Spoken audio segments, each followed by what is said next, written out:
Allah memiliki 70.000 hijab. Jadi hijab ini berapa nih?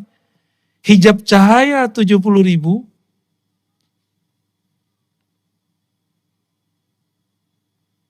Ini 70.000 nih. Hijab kegelapan 70.000. Banyak apa dikit tuh? 70.000, Pak. Ini gimana cara ceritainnya? Ya. Dan di dalam 70.000 itu ada lagi hijab 70.000. Jadi satu hijab diurai jadi 70.000 lagi. Jadi 70.000 kali 70.000. Ini kita kalau mikirin gini jadi putus asa. Ya. Waduh. Ya. Kata pasukan arwah tadi, mana panglimanya tadi? Pak Bandi ya.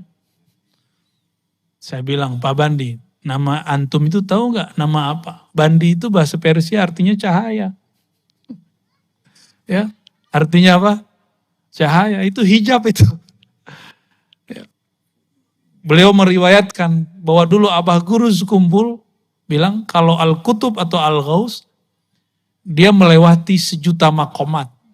Saya tambahin, dalam 1.000.000 ada 1.000.000.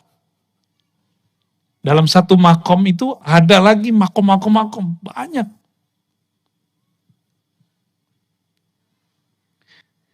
Hijab itu nikmat, tapi juga ujian. Nah, ini kita urai, kok bisa ya hijab itu nikmat? Kita ambil dulu nih hijab cahaya sebelah sini.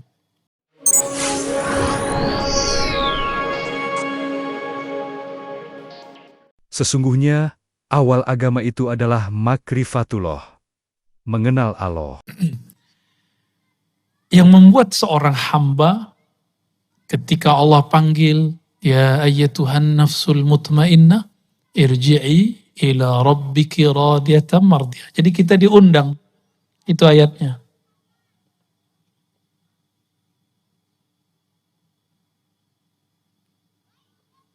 Ini belum aktif ya.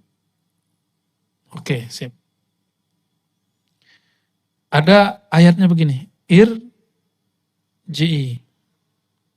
Ini anggap saja bahasa Arabnya benar ya. Irji'i ila rabbiki. Irji'i itu artinya pulanglah.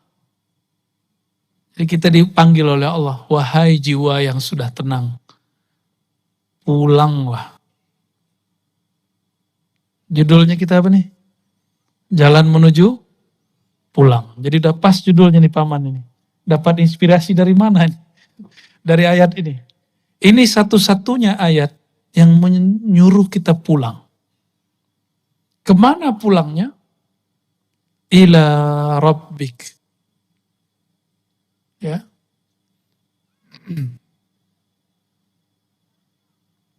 Wah, baru kenalan nama ininya. Oke, rabbik. Jadi disuruh pulang itu kepada Rabb. Nah, disinilah kemudian ada penghalang antara kita dan Allah Subhanahu wa Ta'ala. Nah, penghalang ini itu disebut dengan hijab. Nah, ini yang akan kita bahas. Hijab ya. Yang paling sering menyebutkan hadis mengenai hijab itu Al-Imam Al-Arif Billah Al-Qutub fi zamanihi Abu Hamid Al-Ghazali. Abu Hamid Al-Ghazali. Beliau wafat tahun 505. Sekarang tahun berapa? Hijriahnya? 1443. Di dalam kitab beliau Ihya Ulumuddin dan kitab Mishkatul Anwar, begitu juga kitab-kitab yang lain, ada Ar-Risalah Al-Laduniyah, itu menyinggung masalah ini. Udah berapa tahun ini? Udah berapa tahun ini? Jadi beliau sudah pernah membuka ilmu ini. Maka saya bukan orang yang pertama yang membukanya. Maka jika ada ulama menyaksikan saya buka ilmu ini, berarti mereka kurang update aja sama kitab-kitabnya. Ya. Atau memang tidak faham sama sekali, wallahu alam, kita husnuzon saja. Barangkali memang materi ini nggak nyampe, karena ini nggak bisa dengan baca kitab sendiri, mesti ditalakikan dari gurunya. Walaupun saya ini baca kitab ribuan, kalau nggak talaki nggak ngerti ilmu ini. Ibn Arabi nulis juga, beliau wafat tahun 638. 638. Judul kitabnya, bahasa Arabnya ini, Al-Hujub, hijab-hijab. Emang ada hijab? Saya lihat ada nggak di situ maksiat? Nggak ada. Ternyata hijab yang dimaksud imam kita ini bukan hanya hijab keburukan, tapi cahaya itu, amal itu, ilmu itu dapat jadi hijab, dan ini tidak semuanya negatif, ya. Maka hijab dibagi dua, ya. Yang pertama hijab cahaya, yang kedua hijab kegelapan. Ini kalau menuju Allah, nah yang paling berat itu justru hijab cahaya. Kalau hijab kegelapan orang udah tahu, maksiat, kejahilan, ini sini nih. Orang udah tahu semua. Dan apa yang sangat menarik di sini, di dalam riwayat itu, riwayat ini secara ilmu riwayat, ilmu hadis, tidak dianggap sahih oleh kebanyakan ulama. Tapi Imam Al-Iraqi memperkenankannya. Imam Mula Al-Qari, imam-imam yang lain mengatakan maknanya sahih. Ya, dan itu ditemukan dalam kitab Al-Asma wa Sifat Abu Mansur At-Tamimi. Ya, Abu Mansur At-Tamimi, dia mengatakan lillahi sab'ina alfa hijabit. Kira-kira begitu kalau disampaikan. Allah memiliki 70.000 hijab. Jadi hijab ini berapa nih? Hijab cahaya 70.000.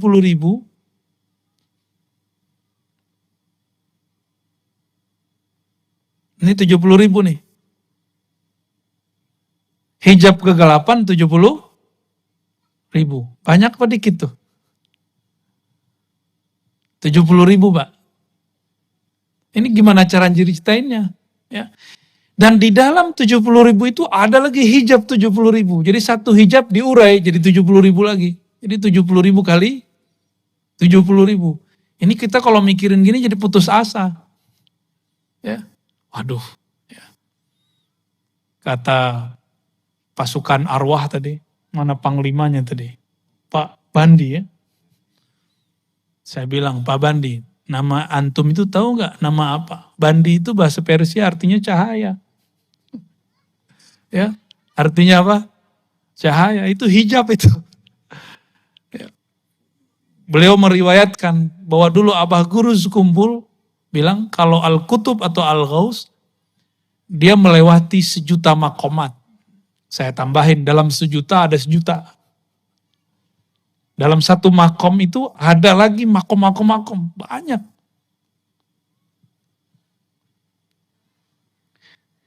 Hijab itu nikmat, tapi juga ujian. Nah, ini kita urai, kok bisa ya hijab itu nikmat?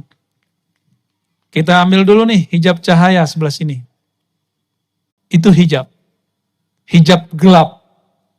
Islamnya cahaya. Apalagi nih, pernah nyantri, berarti punya ilmu. Ilmu itu hijab. Hijab cahaya. Kapan dia menjadi hijab kegelapan? Kalau saya merasa berilmu. Nah ini yang terjadi banyak pada ulama. Makanya ulama itu jika mereka sedang tergelincir, efeknya dahsyat. Karena kalau ulama tergelincir, dia bawa dalil. Dia akan menggunakan dalil untuk membenarkan kekeliruannya. Itu hijabnya sudah tambah lapis-lapis. Di dalam itu ada 70.000 kegelapan, kira-kira begitu. Jika dia tidak ada mursyid, murabbi, wali yang menyelamatkan dia, dia nggak akan selamat. Inilah yang dialami oleh Imam Abu Hamid Al-Ghazali. Hijab ilmu. Orang di zaman itu nggak ada yang lebih alim dari beliau lah. Apa yang beliau pelajari, yang beliau katakan, yang menjelaskan itu jadi ilmu yang mustaqil, yang sangat pakar beliaunya. Tapi di situ Imam Ghazali merasa kesepian. Ngomongin Allah tapi tidak merasakan Allah. Ya. Bicarain Nabi Muhammad, tapi kok nggak bisa nangis. Nggak bisa rindu. Istighfar, menjelaskan makna istighfar dahsyat. Tapi membuat kolbu kita tersentuh dengan istighfar dia nggak bisa. Maka Imam Al-Ghazali kemudian mengalami kesepian yang luar biasa sehingga dia tidak bisa berbicara hampir sebulan. Dalam satu riwayat dikatakan bahwa 15 hari. Itu Imam Ghazali. Karena hijab tadi dia menyadari kok ada hijab dalam diriku. Nah, Imam Ghazali nggak selamat sampai ketemu seorang imam namanya Abu Ali Al-Farmadi atau Farmadi. Di Indonesia ada orang namanya Permadi ya.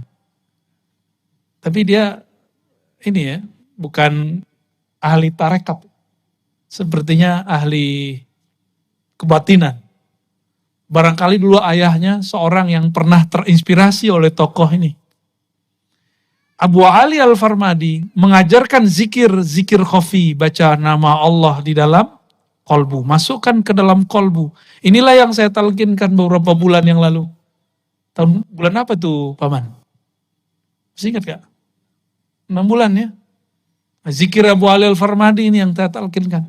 Dan itu gak pernah saya talqin secara terbuka kecuali di sekitar sini, Kirom ya. Bagian mana?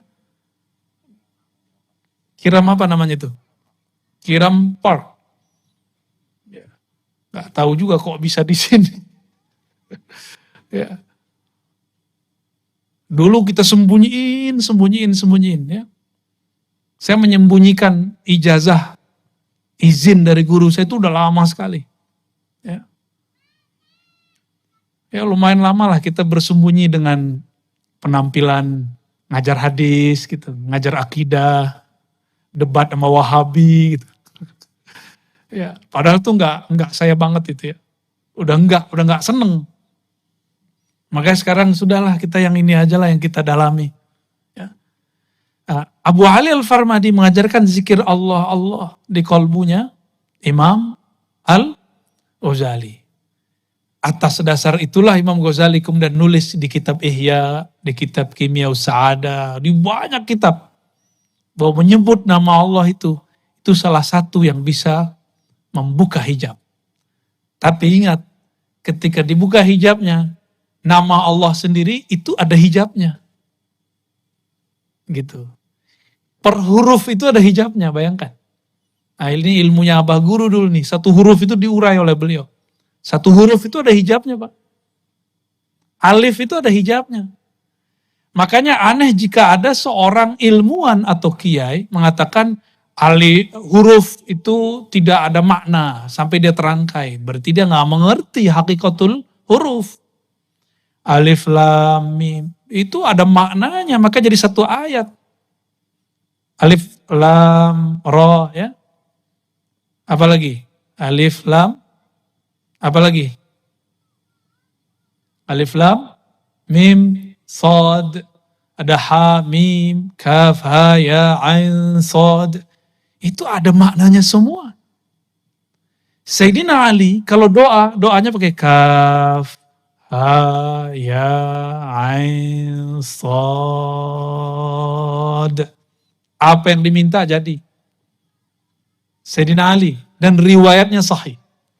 Diriwayatkan oleh Ad-Darimi As-Saghir ya.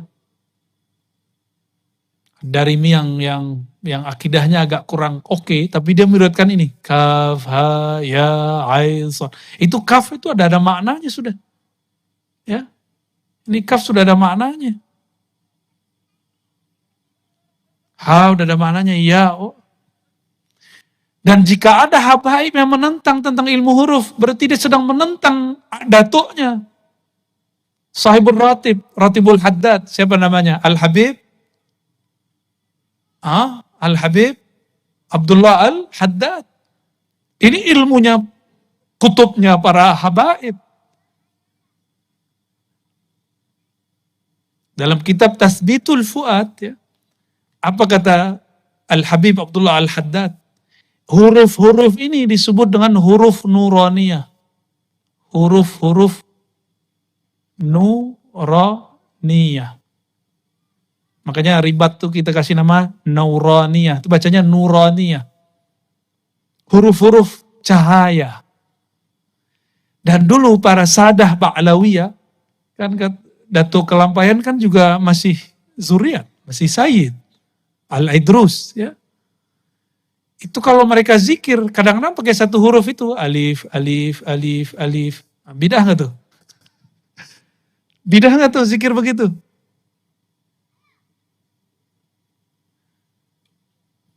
Coba sebelum sampai ke sana. Zikir paling afdal apa? Hadisnya gimana? Afdalu zikri la ilaha. Zikir yang paling tinggi la ilaha illallah. Ya. La ilaha illallah. Nih, ini zikir paling afdal, benar. Coba, huruf di situ ada berapa? Coba dihitung. La, 1, 1, 2, 3, 4, 5, 6, 7, 8, 9, 10, 11, 12. Benar. Ini dalam satu mazhab. Nggak dihitung tasdidnya.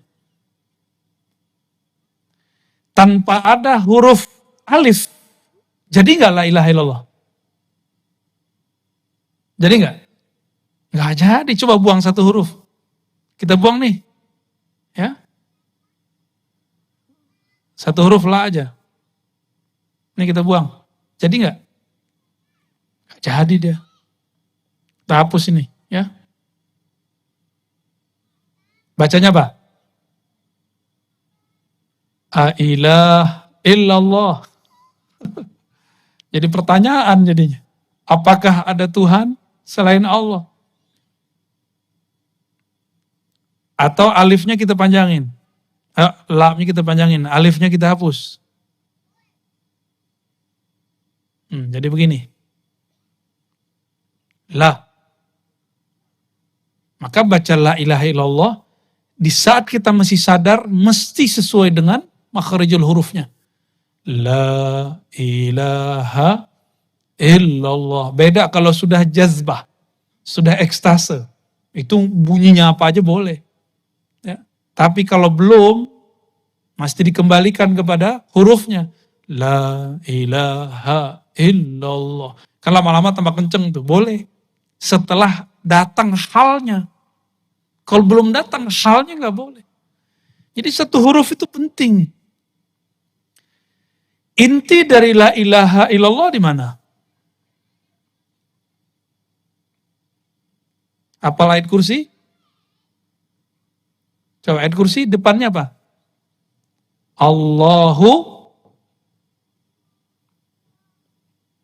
Allahu la ilaha illa.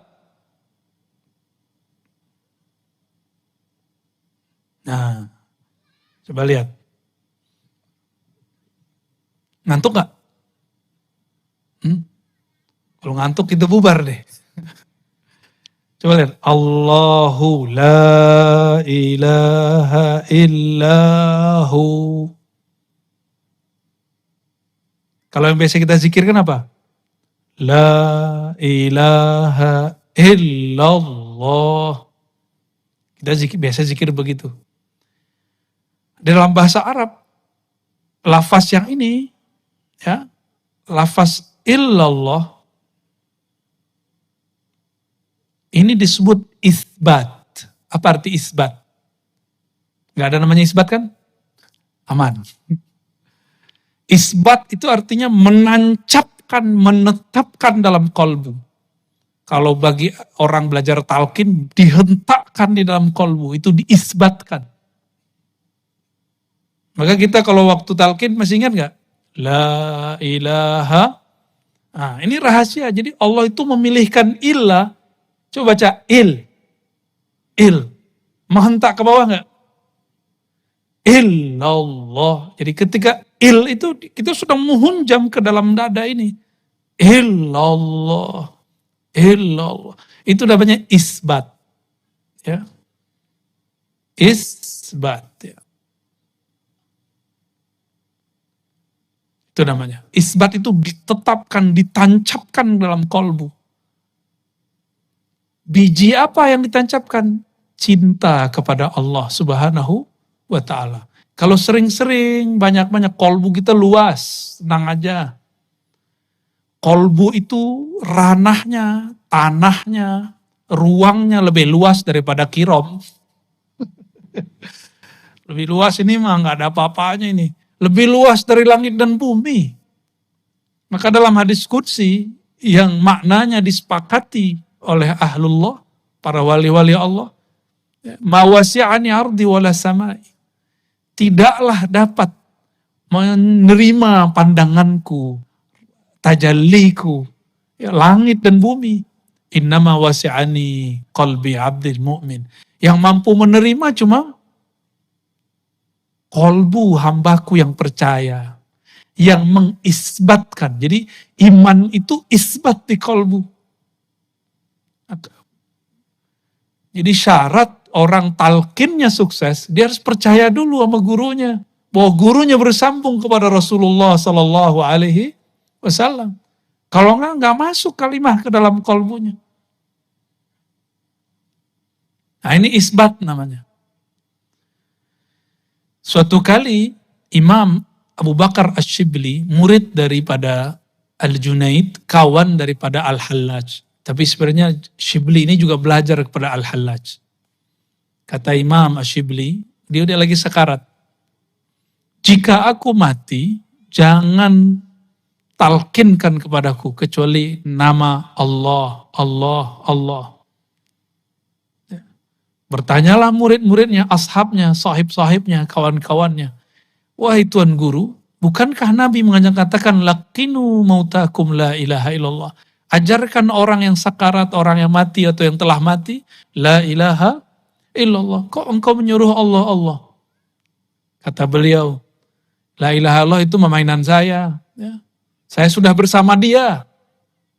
Ana ma'ahu, saya sudah bersamanya. Udah jangan diganggu, cukup Allah, Allah. Maka dia cuma zikir Allah, Allah. Jadi inti dari la ilaha illallah apa?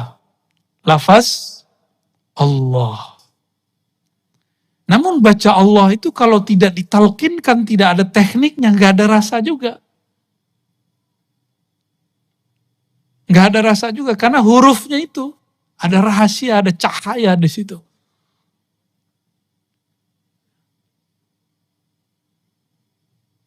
Satu huruf itu. Ada rahasia di situ. Nah, nanti kita buka. Coba lihat. Allah. Di ayat kursi dan ayat kedua Ali Imran, Allahnya taruh depan. Allahu la ilaha illahu. Sekarangnya nama Allah diganti dengan huwa.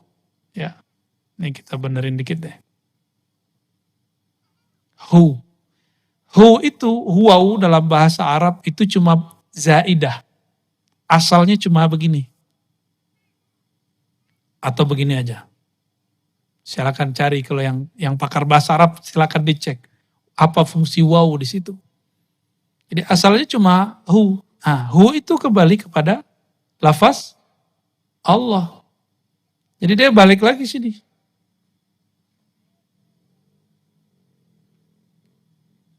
Apa arti hu? Apa mana hu? Kalau terjemahan biasa apa? Bahasa Inggris he. Cocok logi gitu. Hu, he. Cocok apa cocok logi? Tahu udah jawab sendiri deh ya. Hu, he. Huwa. Ya. Tapi dari dulu kita bacanya hu. Salah satu wiridan kami yang kami dapat dari kecil itu 3 ayat terakhir surah Al-Hasyr. Wallahu alladzi la ilaha illahu. Benar? Suka gak baca itu? Itu orang kalau baca itu pagi dan sore, 70.000 malaikat membersamai dia. Malaikat apa? Malaikat khadamnya hu. Tuh gak tanggung-tanggung lah. Khadamnya hu. Itu malaikat ulwiyin, malaikat tinggi. Bukan malaikat sufliyin. Bukan malaikat bumi, malaikat langit langsung. Bahkan di atasnya langit langsung kena hu. Lalu apa gerangan yang ada pada lafaz hu? Yang merupakan inti dari kalimat Allah. Ya. Jadi orang baca nama Allah, baca hu itu sama. Allahu, maka ada zikir hu Allah, ada Allahu, benar gak? Ya. Udah ada yang jelasin ini gak sebelumnya, Paman? Belum ya? Tapi saya rasa Abah Guru dulu sudah sering jelasin ini. Ya, kita mengulang lagi apa yang mungkin terpendam yang sudah lama, karena beliau sudah lama secara jasadi meninggalkan kita. Tapi insya Allah secara spirit, secara rohani beliau tidak akan meninggalkan. Wali-wali itu jika dia wafat, dia lebih cepat memberikan madat kepada muridnya dengan izin Allah daripada dia lagi hidup. Lagi hidup dia punya anak, istri, punya kerjaan, punya bala, punya urusan, punya wirid yang harus dia kerjain. Tapi kalau dia sudah wafat, itu al-madat yang Allah berikan kepada mereka dijamin dengan lafaz ahyaun inda rabbihim. Mereka hidup di sisi Allah Subhanahu wa taala. Ya. Ini hubungannya. Jadi hu itu adalah inti daripada lafaz Allah. Jadi kalau diringkas la ilaha illallah intinya ada pada lafaz Allah. Lafaz Allah intinya ada pada lafaz hu. Atas dasar itulah kenapa zikir la ilaha illallah zikir paling afdal. Karena ada satu huruf ini, hu itu. Coba ambil nafas. Buang. Itu bunyi gak? Kalau pakai hidung. Buang. Kalau dibunyiin dikasih huruf itu bunyinya apa? Kalau dikasih huruf apa? Alif atau ba atau ta atau ha? Itu apa? Kira-kira yang pas apa? Ha. Maka hu itu salah satu zikir nafasnya manusia. Ya. Jadi jika kita buat apa yang disebut oleh para ulama al-ismul a'zam, nama Allah yang agung, semua nama Allah yang agung itu terkumpul dalam nama Allah. Nama Allah itu kalau orang lagi udah sakaratul maut gak bisa baca nama Allah, gak bisa dia. Maka kita dengar nafasnya, dia baca apa? Nah, di dalam ilmu zikir ini dibunyikan. Itu dibunyikan.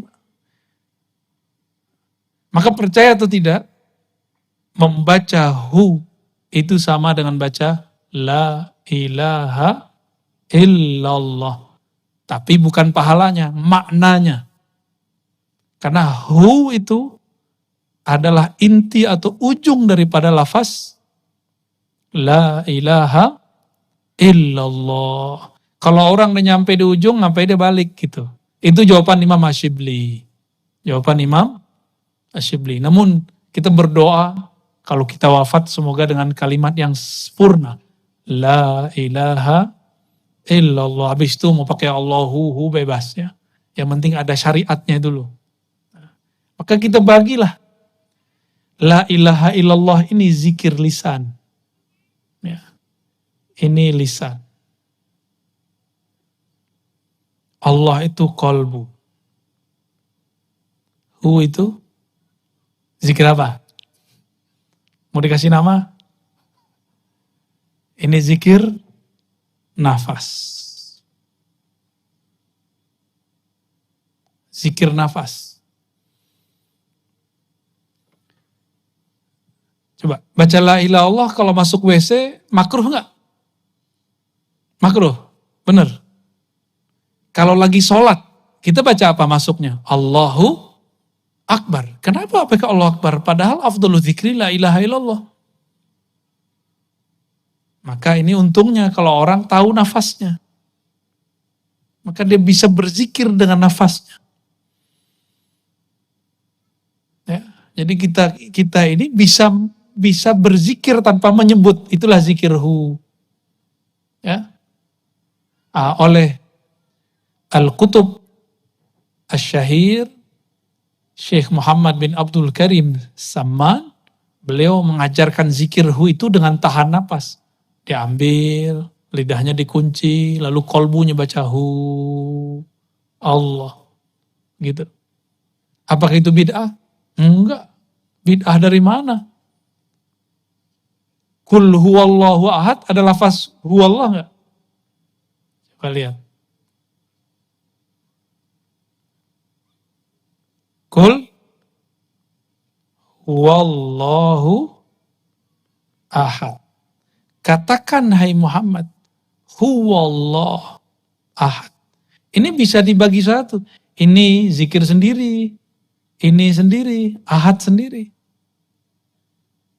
Ya, ini sudah 3 zikir udah. Ini digabung, udah jadi 4. Digabung lagi, huwallahu ahad, udah jadi 5. Udah 5 macam zikir sudah. Jadi bagi ahli zikir, ahli rohani, lafaz begini, itu emas semua. Dipretelin satu-satu juga bermakna. Saya punya seorang guru, zikirnya hu itu aja. Hu naik, hu turun, hu naik. Saya ketemu seseorang yang dia terkenal di dunia keartisan, ya, yang suka memberikan hiburan bagi kita, saya nggak usah sebut, itu zikirnya huwallah. Tadi udah 5 ya, itu dibalik. Allahu, udah 6. Hu ahad, udah 7. Tuh, banyak zikir tuh bisa. Jadi oleh ahli ilmu zikir, nggak ada di Quran itu yang dibuang. Satu huruf itu bermakna. Satu huruf bermakna. Dan satu huruf itu cahayanya, Masya Allah. Ya. Di antara huruf-huruf itu, yang paling tinggi adalah huruf-huruf yang disebut dalam huruf muqatta'ah. Alif lam mim, alif lam ra, itu paling tinggi itu. Oleh Al-Habib Abdullah Al-Haddad disebut dengan al-huruf an-nuraniyah. Huruf-huruf cahaya. Huruf-huruf cahaya. Dan disebutkan oleh beliau, dulu para sahabat Nabi, kalau mereka dagang, Abdurrahman bin Auf itu seorang kontraktor, juga seorang bisnis.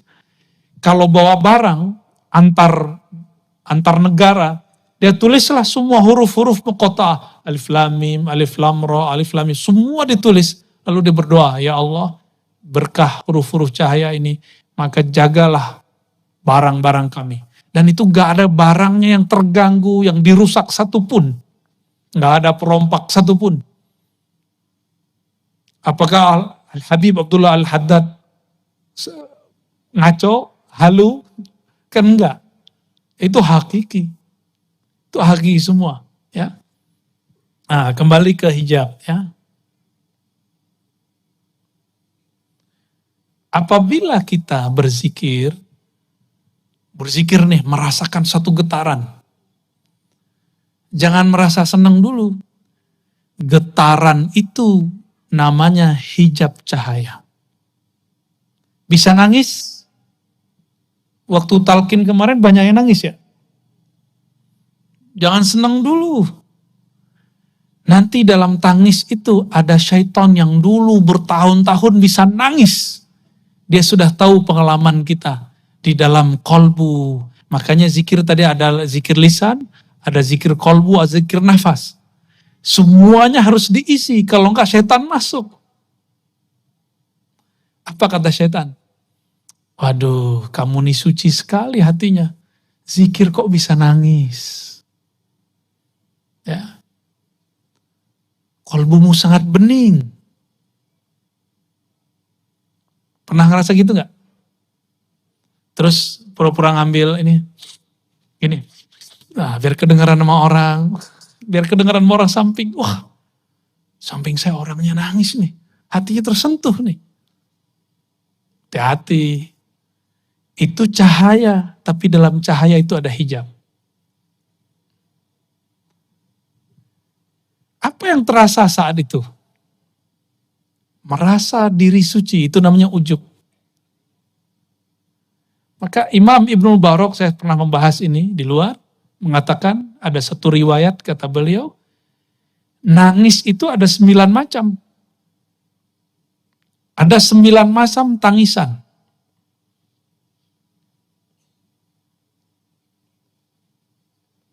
Semuanya riya kecuali satu. Tangis apa itu? Tangis karena takut kepada Allah Subhanahu wa ta'ala. Orang nikah nangis, orang cerai nangis, lahir anak nangis, mati bapaknya nangis. Itu nangis biasa aja.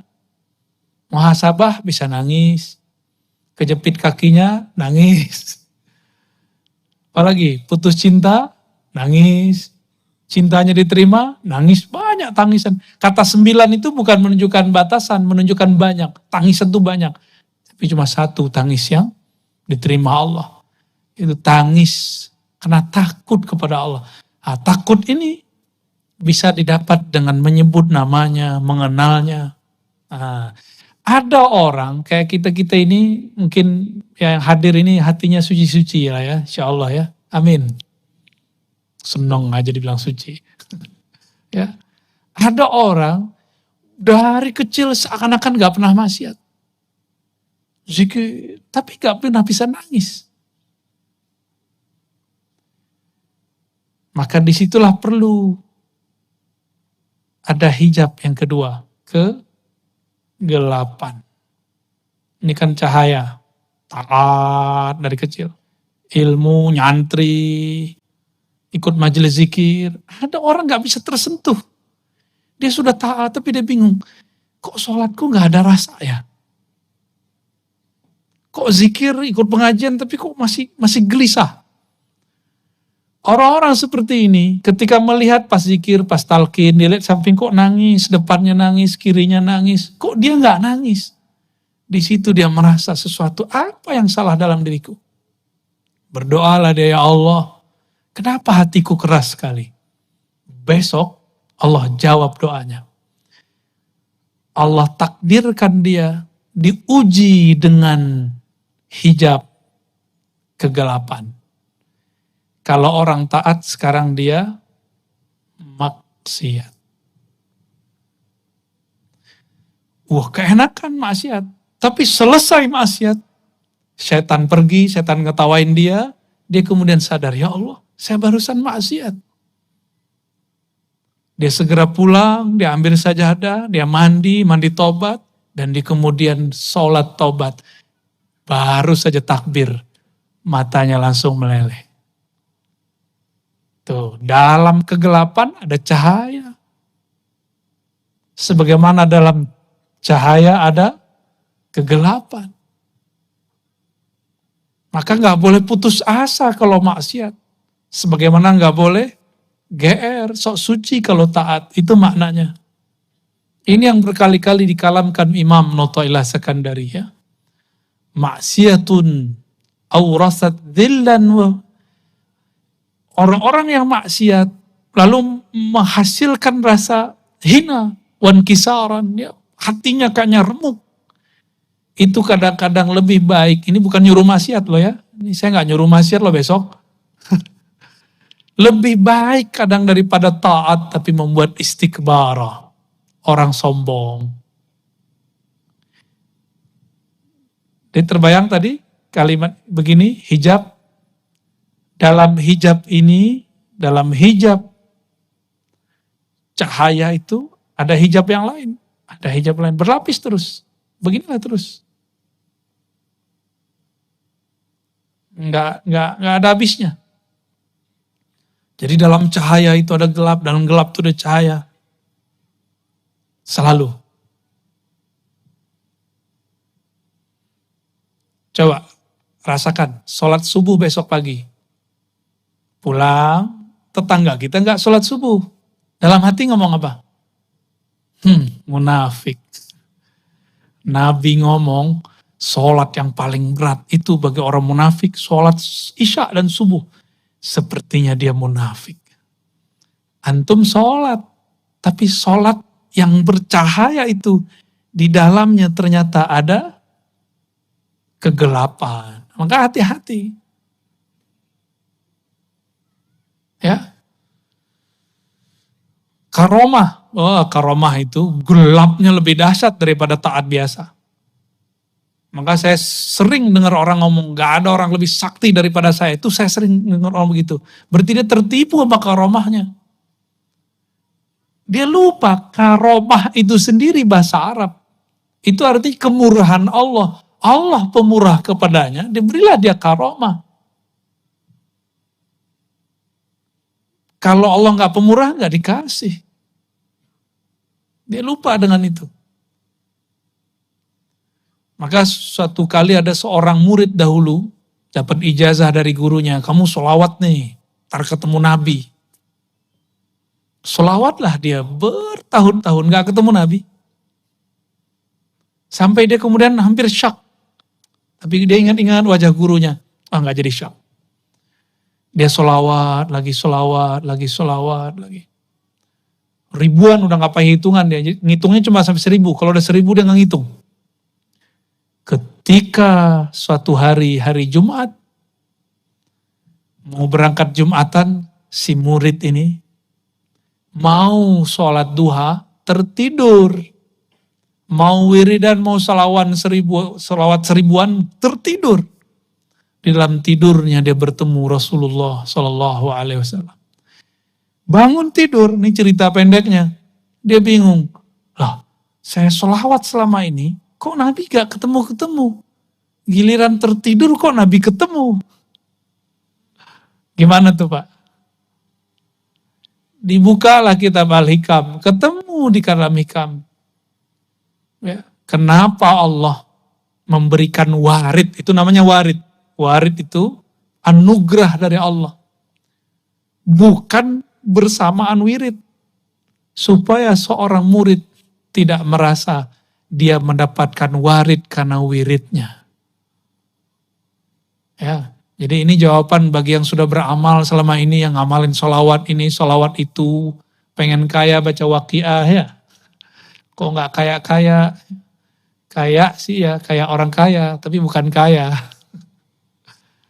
Kenapa? Karena kita diberikan warid anugerah bukan karena wirid itu. Tapi karena Allah memang ingin memberi. Kapan Allah ingin memberi? Di saat hamba sudah siap untuk menerima. Ya, di saat hamba sudah siap untuk menerima. Jadi kalau dapat wiridan, zikiran dari guru, dari mursyid, amalkan aja. Maka dulu kita punya password. Masih ingat gak waktu talqin kita bacain? Ilahi anta maksudi. Hafal ya? Coba baca sama-sama. Ilahi anta maksudi waridhaka matlubi. Ya Allah, hanya engkau tujuan kami. Hanya ridhomu yang kami cari. Allah ridhonya apa? Ridhonya sekarang gak dapat rasa, udah ridho aja. Kan Tuhan kita bukan rasa. Allah sekarang ridhonya, kita ini kemudian kalau zikir hambar, ridho aja. Bukan berarti guru kita gak sakti. Kok gak ada rasa ya? Bukan salah guru, bukan salah siapa. Emang Allah lagi gak mau ngasih. Ya. Kita datang nih, misalnya nih ada yang datang bawa proposal ke Paman Birin. Udah 30 hari gak dikasih-kasih. Itu berani gak bentang Paman Birin? Paman, gue udah kasih proposal kok gak dikasih-kasih juga? Kok gak dibales? Berani gak gitu? Sama makhluk gak berani loh. Masa sama Allah berani? Dan berapa banyak orang ngomong sekarang, saya sudah doa sekian kali, kok Allah gak kasih? Itu hijab. Jadi doa itu sendiri bisa jadi hijab. Di saat doa jadi hijab, apa kata Nabi SAW? Ya. Man syaghalahu, hadis qudsi, man syaghalahu dzikri am mas'alati. Siapa yang sibuk dengan mengingatku, berzikir kepadaku. An mas'alati, sehingga dia tidak sempat bermohon, meminta kepadaku. A'taituhu ma u'tiya bihis sa'ili. Ma u'ti bihis sa'ilin. Aku akan berikan kepadanya apa yang diminta oleh orang-orang yang meminta. Yang meminta belum tentu dikasih. Karena dia bentak-bentak Allah. Ya. Ada lagi yang ngomong, saya sudah sholat, saya sudah zikir, tapi kok gak dapat kerjaan juga. Loh apa urusannya? Ya. Dia sholat, zikir di atas sajadah. Kalau mau cari kerja, dia jalan di muka bumi Allah. Itu dua hal yang berbeda. Jangan disama-samain, apalagi yang lagi cari jodoh. Ya, lagi nyari jodoh, duduk di atas sajadah nggak cukup. Harus kemudian ngomong, bersilaturahim. Ya, para jombloan dan jomblowati. Selamat jomblo ya.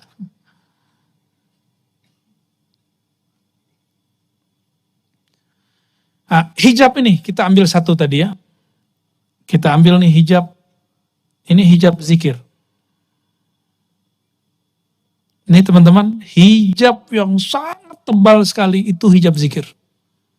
Tebal sekali. Maka zikir itu banyak.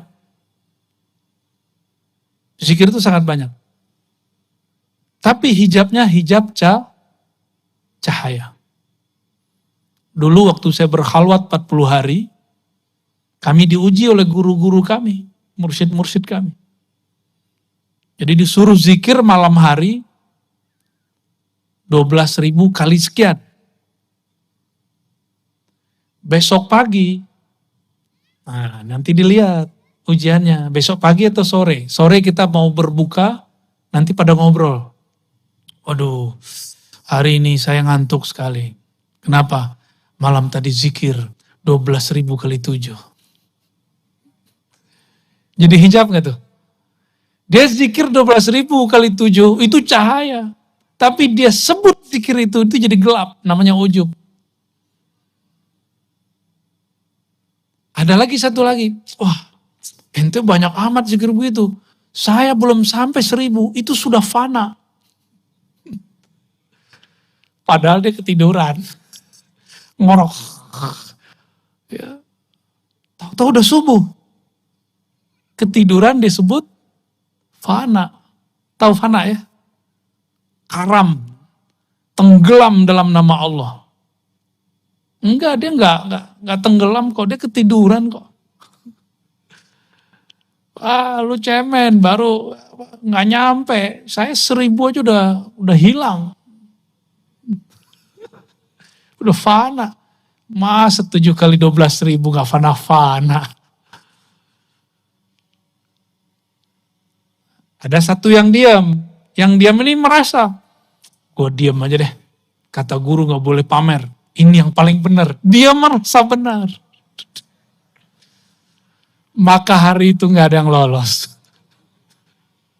Satu pun gak ada yang lolos. Malam besok zikir lagi terus lah begitu. Adalah 10 hari. Saya nggak tahu saya lolos apa enggak tuh. Kenapa bisa begitu? Ternyata iblis yang dulu namanya Azazil itu ahli zikir. Dan saya udah sering membahas itu. Azazil berzikir berapa lama? 18.000 tahun. Ada yang pernah zikir selama itu? Kayaknya 18 menit sudah langsung fana. Ya, 18 menit zikir langsung hilang. Tahu-tahu sudah subuh, ya. Orang ketiduran disebut fana. Enggak. Fana enggak begitu. Fana itu ada yang diingat sebelum fana. Getarannya dahsyat sekali. Ketika kalimah itu sangat berat, baru namanya fana, kayak pingsan. Karena kalimah itu berat. Dulu Sayyidina Musa minta, Nah, ini kisah yang sudah sering saya bacakan. Minta supaya dikhususkan kalimah. Tapi Allah cuma kasih la ilaha illallah. Minta lagi, ya Allah khususkan dong. Apa kata Allah? Ya Musa, ini kalimah engkau timbang dengan langit dan bumi, lebih berat kalimah itu. Kolbu kita belum siap, masuk kalimah itu pingsan. Maka zikir itu jangan hanya dengan jantung, jangan hanya dengan otak, gak kuat. Itu yang membuat seseorang bisa hilang dalam zikir. Maka berzikirlah dengan kolbu. Kolbu sanggup menahan derasnya kalimat Allah. Ya, jadi sekuat apapun kalimat Allah itu datang, dia akan sanggup. Tapi bergetar-getar. Nah, namanya ekstase kalau bahasa orang kampus. Kalau bahasa sini apa ya? Orang kalau zikir badannya gerak-gerak itu namanya apa? Tahu nggak namanya apa? Orang Banjar nyebutnya apa? Hah? Masbuk. Kirain masbuk sholat. Ya, bolehlah. Masbuk atau masbuk itu mungkin dari kalimat sabaqal mufarridun ya. Sabak. Kalau di Sumatera dulu di kampung saya kita nyebutnya jazbah. Ketarik. Ketarik oleh kalimat itu. Ya bayangkan nih kalimah masuk ke bumi, hancur bumi. Maka dalam kacamata ma'rifatullah, jika ada longsor di suatu tempat, itu berarti Allah bertitah di bukit itu atau di tanah itu, maka dia jadi longsor. Pasti ada asbabnya. Itulah makna, "Lau anzalna hadzal Qur'ana ala jabalin, la ra'aitahu khashi'an mutasaddi'a." Ya, kalau diturunkan Quran ke gunung, hancur lebur dah. Ya. Jadi di kolbu kita ada nama Allah satu saja. Dan istiqomah nama ini ditahan di dalamnya sampai mati. Itu nama lebih berat dari langit dan bumi. Nah, tapi ada satu rahasia, teman-teman, sahabat-sahabat semua. Yang ditimbang itu amal. Jadi nanti di akhirat ada namanya mizan. Apa arti mizan? Timbangan amal, ya. Anggaplah ini timbangannya. Ini timbangan hanya menimbang amal. Kalau enggak amal dia enggak timbang. Maka apa saja amal kita ditimbang.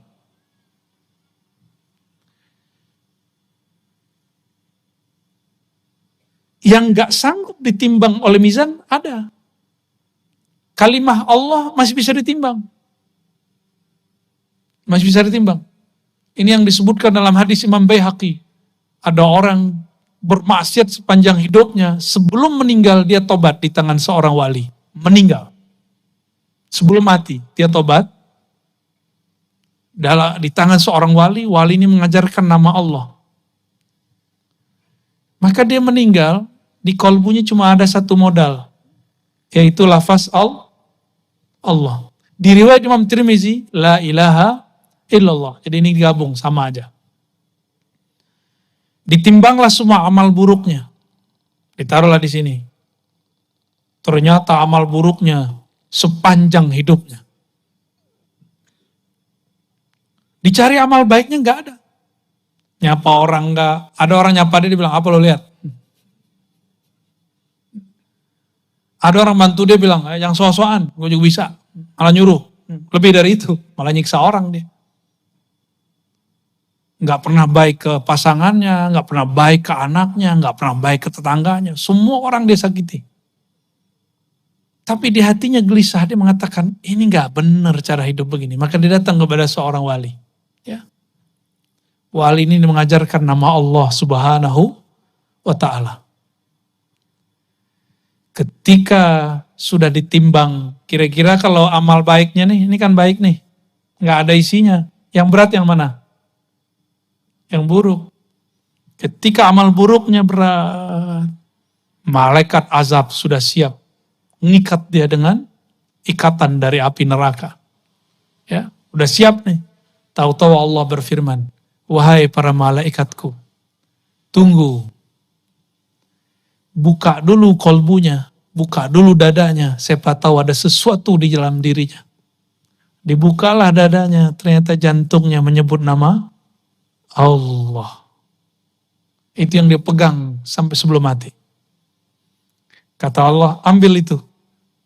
Ambil itu jantung, pindahin ke timbangan. Lebih berat mana? Lebih berat nama Allah. Maka yang sudah ditalkin berapa bulan yang lalu, tolong diamalkan itu. Walaupun 40 kali ba'da sholat. Ya, habis sholat, diam sebentar, istighfar, baca Fatihah, tawasul yang kita mau Nabi, apa guru sekumpul, Syekh Saman atau siapapun ya, yang jadi guru kita. Lalu kemudian kita zikir sebentar. Allah, Allah, 40 kali aja. Kalau lagi sibuk 7 kali, tapi pelan-pelan. Kita nggak cari angka di akhir zaman ini. Di akhir zaman ini yang kita cari adalah kualitas. Nah, ada yang nggak bisa ditimbang. Itu nama Allah masih bisa ditimbang. Apa yang nggak bisa ditimbang? Ilmu mengenai Allah. Makanya di dalam Al-Quran kita sering baca habis maghrib. Syahidallahu annahu la ilaha illahu wa wal malaikatu wa ulul ilm. Allah bersaksi dengan ilmunya dan para malaikat serta orang-orang yang memiliki ilmu. Ilmu ini gak dapat ditimbang oleh mizan. Jadi yang ditimbang cuma amal. Ilmu tidak bisa ditimbang.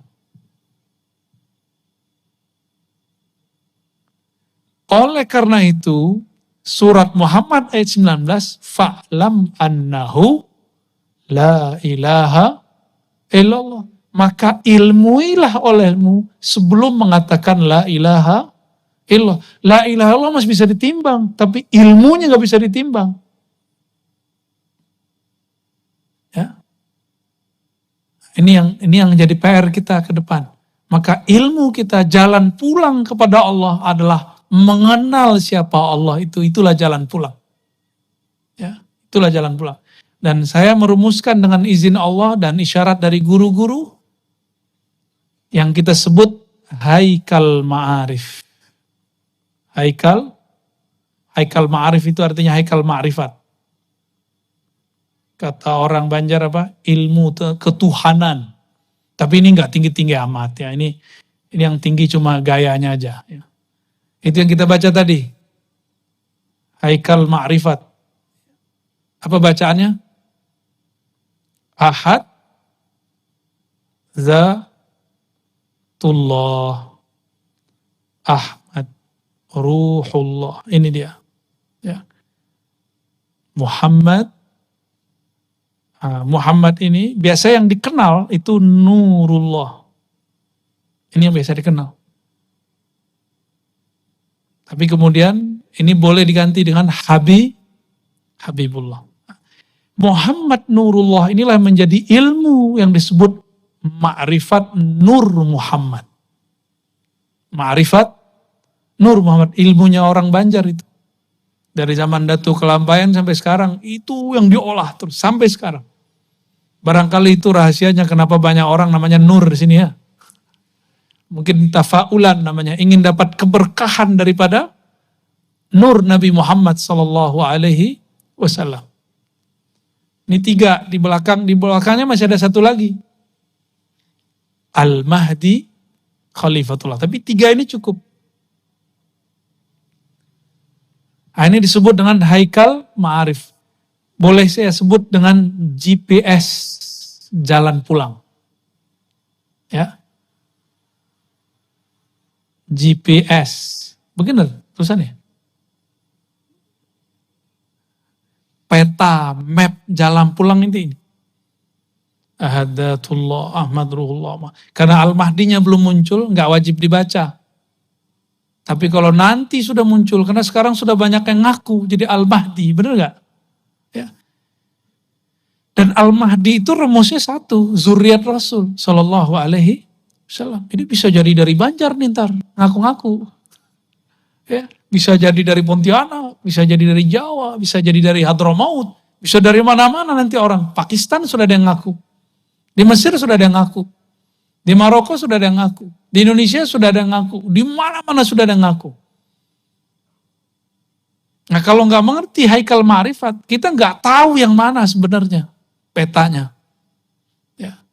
Maka mencari Al-Mahdi bukan mencari fisiknya, hidungnya mancung, jidatnya lebar, seperti hadis Abu Daud. Itu nanti setelah islah baru ketahuan. Ada namanya islah. Al-Mahdinya dibenerin, berarti Al-Mahdinya sekarang lagi nggak bener. Kita nggak tahu di mana kan? Allah tutupin di mana, Allah rahasiakan di mana. Bisa jadi orang yang kita kenal selama ini, bisa jadi bukan. Yang penting zuriat Rasulullah Sallallahu Alaihi Wasallam. Habis ini kayaknya banyak nih zuriat Nabi yang bakal ngaku nih. Wah hidungku mancung nih ya. Jidat lebar, waduh. Tapi yang saya tahu para habaib itu takut. Ngaku Habib aja takut. Saya nggak pantas jadi Habib, malah gitu ngomongnya.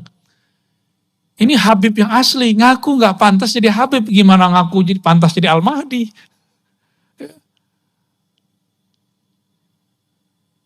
Nah ini uraian ini teman-teman, sahabat-sahabat semua yang hadir. Ya, malam ini jam 8 nih, udah jam 12, masih kuat? Serius? Beneran? Kalau ya kita buka pintu pertama hijabnya. Habis ini ada pintu pertamanya. Ini baru haikal ma'arifnya. Pintu pertama hijabnya, ini aja ya, oleh-oleh sebelum selesainya ya. Oleh-oleh itu sudah kita praktekkan waktu kita talqin.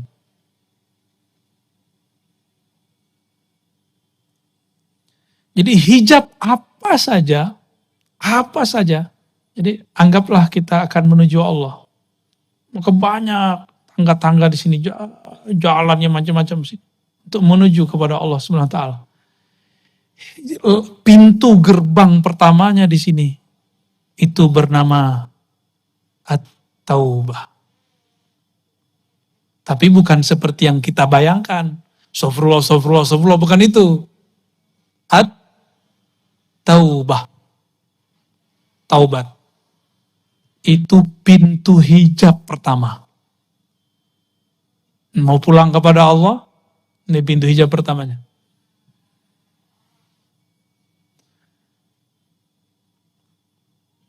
Taubat. Apa arti taubat? Selama ini kan orang bilang, kalau sudah taubat gak boleh maksiat.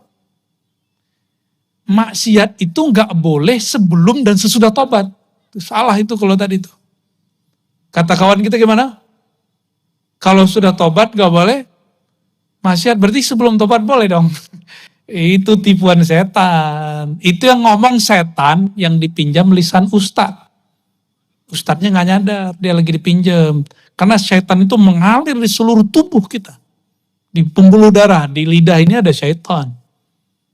Maka sebelum kita kajian, kita wajib berlindung kepada Allah, bertawasul kepada Rasulullah. Ini menurut saya loh ya. Maka kita diam dulu sebelum taklim, supaya darah kita ini gak diganggu oleh syaitan. Ya. Apa kata syaitan tadi? Lewat dai yang kesurupan setan? Nih maaf nih kalau ada yang kesurupan setan ya. Itu kesurupan begini lebih bahaya daripada kesurupan ngamuk-ngamuk. Karena kesurupan begini kita bacain ayat, dikeluarin dalil sama dia. Kalau yang kesurupan, tinggal diginin dikit selesai. Ya, bentar, paling lama 1 menit, 2 menit beres. Tapi kalau begini, bertahun-tahun dia bisa gak beres. Apa kata dia? Kalau sudah tobat gak boleh maksiat, keliru begitu. Maksiat itu gak boleh sebelum tobat, saat tobat, dan setelah tobat gak boleh. Paham ya? Terus kalau kita terjebak, itulah cerita. Kalau saya melakukan maksiat dengan tidak ada i'tikad bahwa itu halal, maka masih muslim. Itu yang kita tobatkan. Nah, maka at-taubah itu maknanya adalah an-nadam. Nadamun. Apa arti nadamun?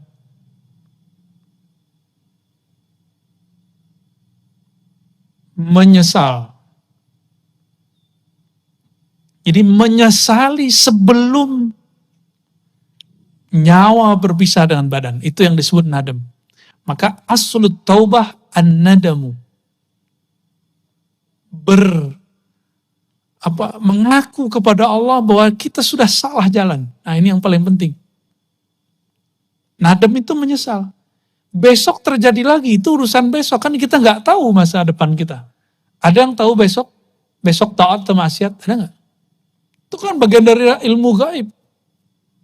Jangan kemudian berbicara yang gaib. Kita nggak tahu kalau Allah nggak kasih tahu. Mungkin nggak besok orang yang tobat malam ini maksiat lagi? Mungkin nggak? Ini kata kuncinya mungkin. Sebagaimana dia mungkin tetap taat. Benar nggak? Kemungkinannya sama. Maka Allah berikan di dalam diri orang ini namanya kasab. Usaha untuk memilih. Ini yang kita pertanggungjawabkan nanti. Nah, tobat itu ada tingkatan-tingkatannya. Ada tingkatan tobat ya. Tobat sambal. Bukan, nggak masuk. Itu tobatnya Banjar tuh. Ya. Tobat pertama, apa tobat pertama? Kita kalau bayangin tobat, pasti dari dosa yang zahir, benar ya? Dari mabuk, zina, korupsi, mata jelalatan. Ya enggak? Cuma gitu doang. Emang gitu doang. Terus Nabi kenapa masih tobat? 100 kali, 70 kali. Apa Nabi jelalatan matanya? Apa Nabi korupsi? Kan enggak. Terus Nabi tobat dari apa? Berarti ada yang ditaubatkan Rasulullah, bukan dosa yang zahir. Nah, maka taubat yang pertama kita boleh sebut taubatul awam atau taubat zahir. Ini awam. Taubatnya dari dosa yang zahir. Orang awam mengira kalau sudah taubat di bab ini sudah selesai, sudah suci. Maka jangan heran banyak orang awam ini sok suci. Banyak orang awam berani bentak kiai. Nanti di akhir zaman ini sudah mulai-mulai orang awam bentak kiai. Antum akan lihat gak lama lagi. Guru-guru kita, mu'alim kita, kiai kita, habaib kita nanti dibentak oleh mereka. Cuma karena beda politik, beda torikot, beda mazhab, beda faham, nanti dibentak. Bentaknya gak tanggung-tanggung, pakai takbir. Soleh bener kan? Allahu Akbar. Yang ditakbirin kiai, ahli wirid. Ya. Yang ditakbirkan seorang kiai. Yang di kolbunya Allah sudah maha besar. Ya mantul lah nama Allah itu. Imam Asy-Syahrastani mengatakan, kelompok teroris atau khawarij, mereka itu merasa sudah suci zahirnya.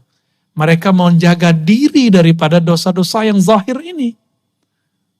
Tapi mereka tidak menjaga dirinya dari dosa yang batin. Maka ada taubatnya khawas. Taubatnya khawas dari dosa yang batin. Batin ini kita sebut bukan kolbu ya, nafsiyah.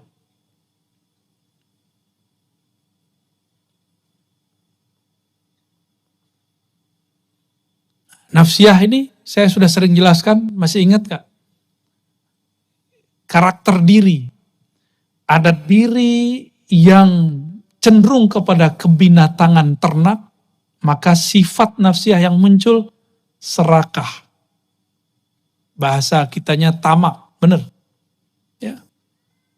Itu bahasa kita apa bahasa Arab tuh? Tamak. Tomak, ya. Apalagi syahwat. Nah, itu nafsiyah, bagian-bagian kebinatangan ternak. Siang tadi kita puasa, apa yang kemudian sedang dididik di situ? Itu emosi.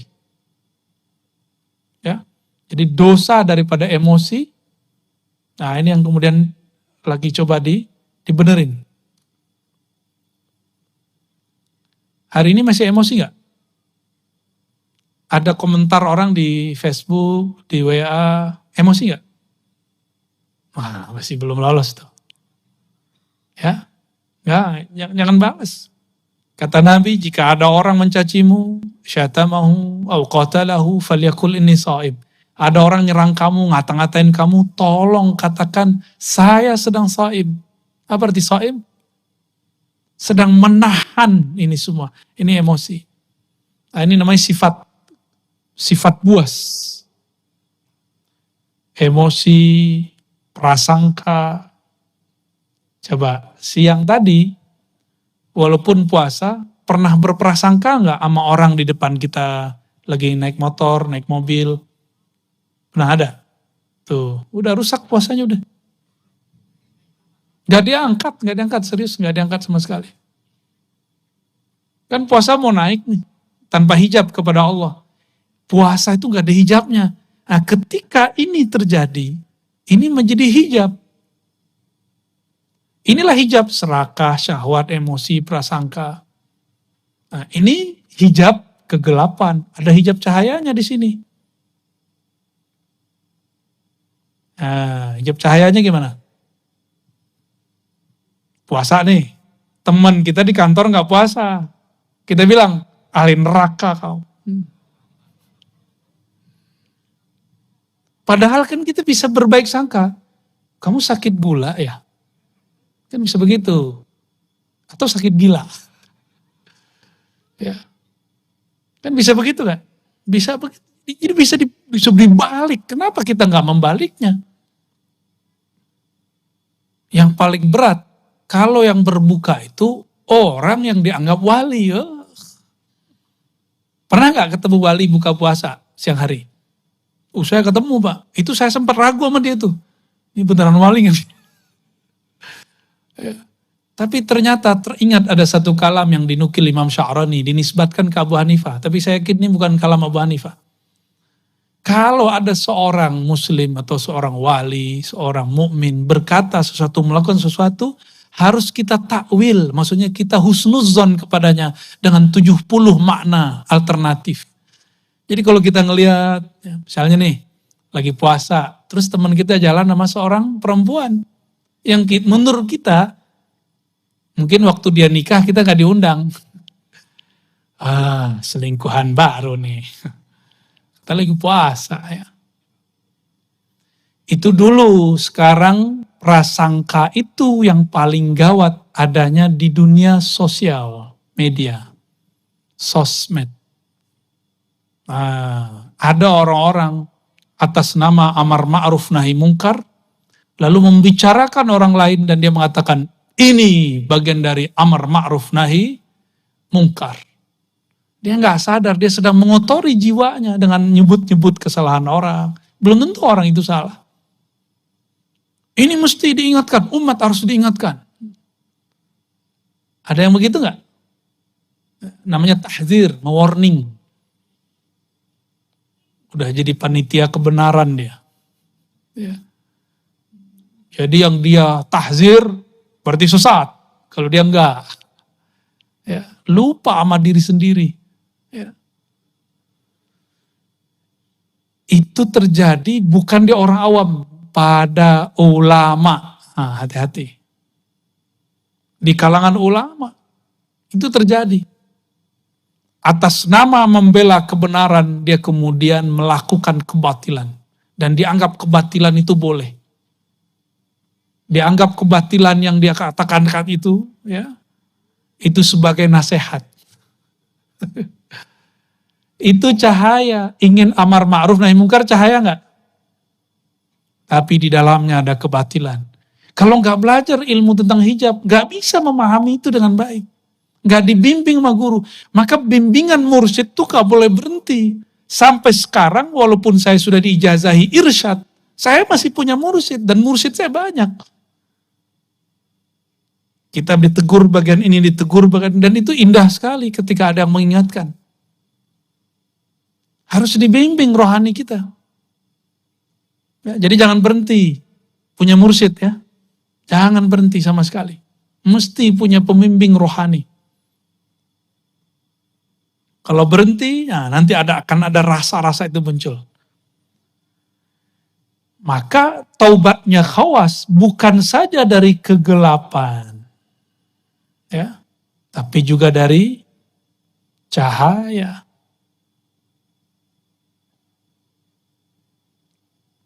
Lalu ada khawasul khawas. Inilah tobatnya Rasulullah. Inilah tobatnya para wali-wali Allah. Khawasul khawas. Tobat dari apa mereka? Di sini udah nggak ada nafsiyah, ya, sudah tidak ada nafsiyah, ya. Ini udah nggak ada nih. Di bagian khawas ini sudah tidak ada kecenderungan kepada nafsu, udah nggak ada. Bukan berarti mereka tidak ada nafsu, enggak. Nafsunya itu sudah tunduk. Di sana cuma ada qalbu ruh. Jadi para khawasul khawas ini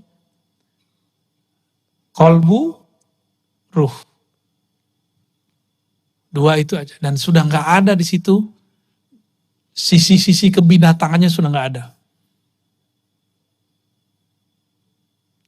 Tapi dari qalbu ke ruh, wah ini ada fuad, ya.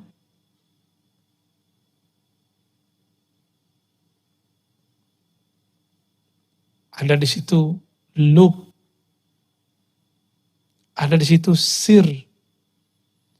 Ini hijab ke sininya sudah 70.000, di sini 70.000. Ya kalau dikali-kalin semua jadi jutaan jadinya. Ya. Maka seorang wali-wali besar itu tidak mungkin mereka kalau nggak dibantu oleh Allah, tidak dapat syafaat Rasulullah, tidak bersanad kepada guru-guru wali Allah, nggak mungkin bisa menembus ini. Kita mikirin satu aja udah berat, Pak.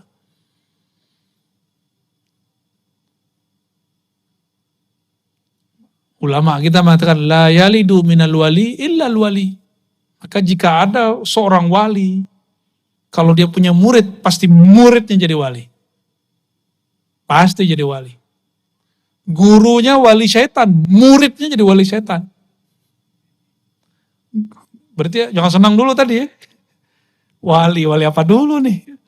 Gurunya waliullah, muridnya waliullah. Kalau perkataannya Imam Sya'rani lebih dahsyat. La yalidu minal kalb ilal kalb.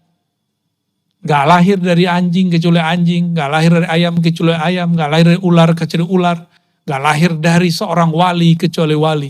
Itu kata-kata kasar dari beliau ketika beliau sudah gregetan dengan orang-orang yang sok-sok wali. Kita ini gak pantas lah dengan makomat itu.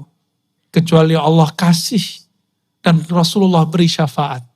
Semoga Allah kasih dan Rasulullah diizinkan beri syafaat untuk kita semua. Ya. Ini aminnya kayaknya amin udah mau selesai ini ya. Iya. Gimana? Udah? Cukup? Gimana Pak? Udah ngantuk belum? Ini tambah panas ini kalau diterusin. Ya? Sahur. Dalam hati jerit. Jangan jerit-jerit lah dalam hati ya.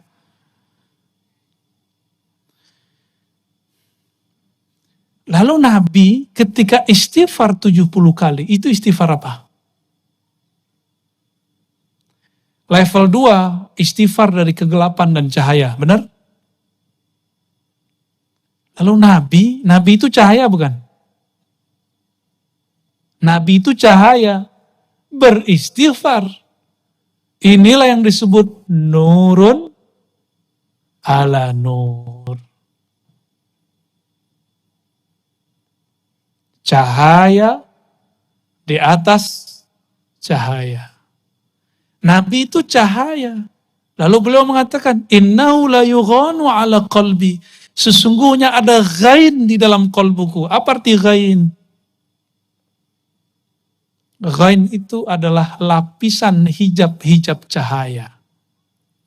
Kalau Nabi nggak ada ghainnya, maka beliau bisa mabuk terus, mabuk dalam ma'rifatullah. Gak bisa beliau ngurusin umat. Gak bisa beliau kemudian menjadi imam sholat. Karena kalau jadi imam, sholatnya bisa panjang. Ya, kita duluan kabur kali ya.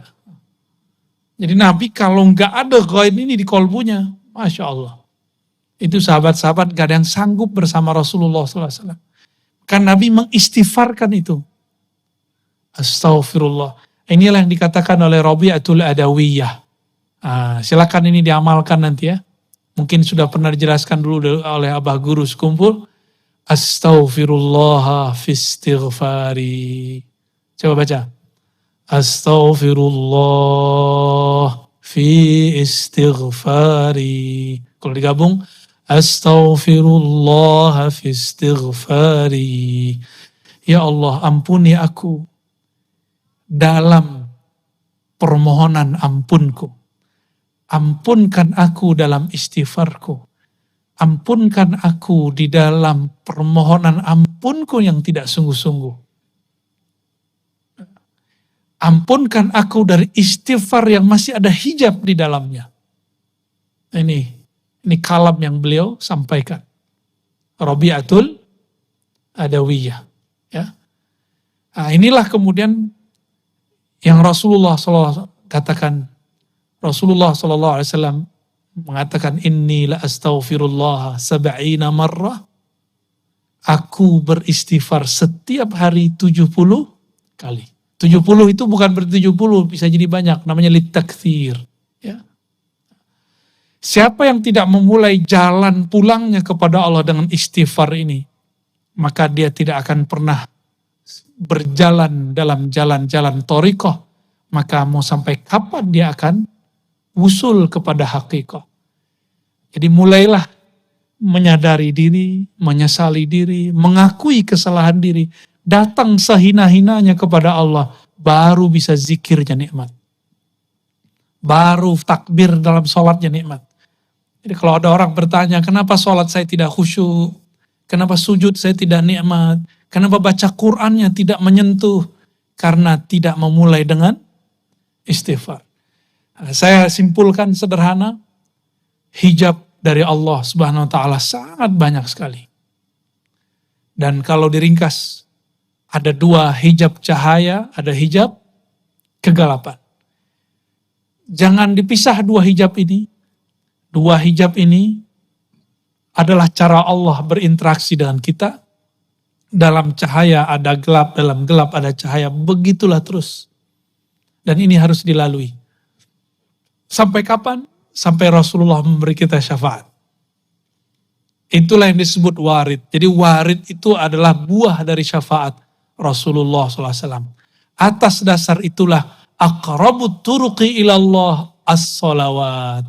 Maka paslah nama tempat ini bumi salawat. Karena jalan pintas, jalan tol kepada Allah itu bersolawat. Tapi solawatnya harus dimulai dengan istighfar. Ya. Barangkali itu. Cukup ya?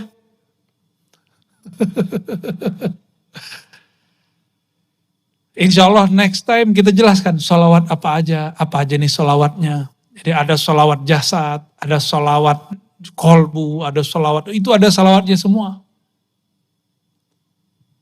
Nah, kita buka sedikit sebelum penutup. Kenapa Sidi Ahmad Tijani mengatakan baca sholawat ini sama dengan 70.000 sholawat yang itu. Itu karena sholawat yang beliau sebutkan sholawat yang lapisan-lapisan cahaya. Lihat orang tawaf yang paling dekat Ka'bah cepat nggak selesainya? Yang jauh dia udah muter 1, kita sudah muter 5. Kalau kita di dekat Ka'bah. Sholawat itu ada yang seperti itu, ada yang di dalam Ka'bahnya dia. Kira-kira begitu. Ya. Maka beruntunglah orang-orang yang thariqahnya diisi dengan sholawat, yaitu cinta kepada Rasulullah Sallallahu Alaihi Wasallam. Ya, saya rasa cukup karena sudah mulai kedinginan, sudah mulai teriak sahur, sahur. Karena sudah dikasih tadi zikir istighfar, zikir nafasnya dipending dulu. Ya, halnya belum turun ini. Gak tahu kenapa ya. Insya Allah lain waktu kita kasih zikir nafas insya Allah. Sekarang amalkan saja yang tadi. Astaghfirullah hafiz istighfari. Ampunkan ya Allah permohonan ampunku. Semoga Allah meridhoi siapapun yang hadir. Siapapun yang berjasa mengadakan kajian ini. Orang-orang yang datang pada malam ini.